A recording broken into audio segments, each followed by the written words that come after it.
क्या भारत ने चीन के आगे घुटने टेक दिए हैं?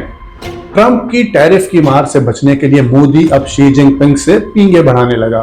ये वही नरेंद्र मोदी है जो चीनियों को छोटी आंखों वाले इंसान कहा करता था, लेकिन अब इन्हीं छोटी आंखों वाले इंसान ने नरेंद्र मोदी और दुनिया की आंखें खोल दी हैं। लेकिन ऐसा क्या हुआ कि अपने आप को विश्व गुरु कहलाने वाला भारत एकदम से बेनकाब हो गया? ऑपरेशन सिंदूर के फौरन बाद भारत को शिद्दत से यह एहसास हुआ कि जिन ममालिक की दोस्ती पर उसको नाज था, उन्होंने पाकिस्तान के खिलाफ एक लफ्ज भी नहीं कहा।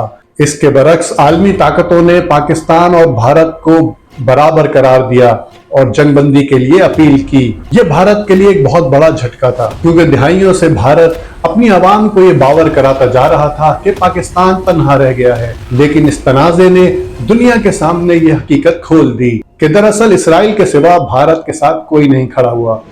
अब सवाल यह है कि आगे क्या होगा? आज दुनिया भर में एक ही बहस है, क्या रूस, चीन और भारत मिलकर एक नया वर्ल्ड ऑर्डर तैयार कर रहे हैं? और अगर ऐसा हुआ तो अमेरिका और इसके आलमी मफादात पर इसके क्या असरात मुरत्तब होंगे? आइए इस पर खुलकर बात करते हैं। सबसे पहले चीन और रूस को देखते हैं।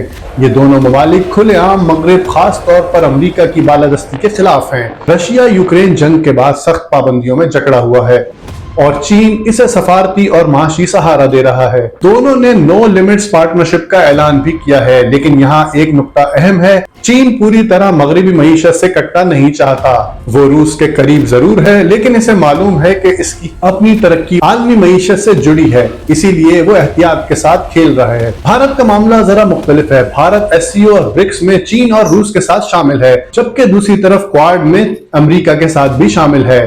अब आते हैं ब्रिक्स पर। ये ग्रुप तेजी से फैल रहा है, नए ममालिक शामिल हो रहे हैं और डॉलर पर इन्हिसार कम से कम करने की बात जोर पकड़ रही है। लेकिन हकीकत यह भी है कि आज तक डॉलर का कोई मुतबादिल सामने नहीं आ पाया। हाँ, इतना जरूर हुआ है कि लोकल करेंसी में तिजारत के रुझान को फरोग मिला है। इसका मतलब है कि डॉलर को फौरी तौर पर कोई खतरा तो नहीं, लेकिन लंबे अरसे में अमेरिका की मालियाती ताकत जरूर चैलेंज हो सकती है। तो सवाल यह है कि अमेरिका पर इसके क्या असरात मुरत्तब होंगे? पहला असर तो ये होगा कि डॉलर की मांग आहिस्ता आहिस्ता कम हो सकती है। दूसरा ये कि अगर चीन और रूस मिलिट्री और टेक्नोलॉजी में मजीद करीब आते हैं तो अमेरिका को अपने इत्तेहादियों पर मजीद इन्हिसार करना होगा। तीसरा, क्योंकि भारत को स्विंग स्टेट समझा जाता है, इसलिए अमेरिका पूरी कोशिश करेगा कि भारत को अपने साथ बांध कर रखे। लेकिन क्या वाकई चीन, रूस और भारत मिलकर अमेरिका के खिलाफ एक नया ब्लॉक बना चुके हैं? मेरा जवाब है अभी नहीं। चीन और रूस वाकई करीब हैं, लेकिन भारत अभी मोहतात है। फिलहाल दुनिया अभी मल्टीपोल वर्ल्ड की तरफ बढ़ रही है। अमेरिका की ताकत फौरी तौर पर खत्म नहीं हो सकती, लेकिन इसको नए चैलेंजेस जरूर मिलेंगे। अब आते हैं पाकिस्तान की तरफ। पाकिस्तान की पोजीशन इस नए मंजरनामे पर बहुत अहम है, लेकिन साथ ही पेचीदा भी। एक तरफ हमारा सबसे करीबी ताल्लुक चीन के साथ है। सी पैक और बेल्ट एंड रोड इनिशिएटिव इसकी सबसे बड़ी मिसाल है। चीन न सिर्फ हमारी इंफ्रास्ट्रक्चर डेवलपमेंट में शराकतदार है, बल्कि सबसे बड़ा सरमायाकार भी है। रूस के साथ भी ताल्लुकात में बेहतरी आ रही है। तवानाई और गैस के शोबे में बात आगे बढ़ रही है और रूसी तेल की दरामद पाकिस्तान के लिए एक बहुत बड़ी कामयाबी है। अगर ये सिलसिला मुस्तहकम होता है तो पाकिस्तान अपनी तवानाई की किल्लत पर काबू पा सकता है। लेकिन दूसरी तरफ पाकिस्तान के अमेरिका से भी गहरे ताल्लुकात हैं और हमारी बरामदात का सबसे बड़ा हिस्सा मगरबी ममालिक में जाता है। IMF प्रोग्राम्स और आलमी मालियाती निज़ाम में पाकिस्तान को अमेरिका और इसके इत्तेहादी की मदद दरकार रहती है।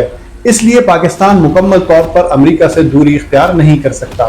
पाकिस्तान भी कुछ हद तक भारत की तरह बैलेंसिंग पॉलिसी पर चल रहा है। हम चीन और रूस के करीब भी जाना चाहते हैं, लेकिन अमेरिका को नाराज भी नहीं कर सकते।